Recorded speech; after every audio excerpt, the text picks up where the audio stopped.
வாழ்க்கையில ஜெபிக்கணும்னா வெறும் வேகம் மட்டும் போதாது, விவேகமும் வேணும். சும்மா ஓடுறதுல அர்த்தம் இல்லை. எந்த செய்தாலும் அது பூர்ண மனசோட செய்யணும். நான் ஆவியோடும் விண்ணப்பம் பண்ணுவேன், கருத்தோடும் விண்ணப்பம் பண்ணுவேன். இதோட ஆழம் புரியுதா? உன் ஆத்மாவுக்கு ஒரு தெளிவு வேணும், உன் அறிவுக்கும் ஒரு தெளிவு வேணும். நம்முடைய ஆத்மாவும் புத்தியும் ஒருமிச்சு நின்னாலே விஜயம் நிச்சயம்.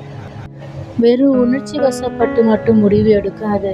அதே சமயம் மிஷின் மாதிரி வெறும் கணக்கு மட்டும் பார்க்காது. பிரார்த்திக்கும் போதும் பிரவர்த்திக்கும் போதும் ஃபோக்கஸ் வேணும். நீ பாடினாலும் பேசினாலும் வேலை செய்தாலும் அதுல ஒரு நெருப்பு இருக்கணும்.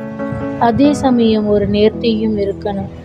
நான் ஆவியோடும் பாடுவேன், கருத்தோடும் பாடுவேன்.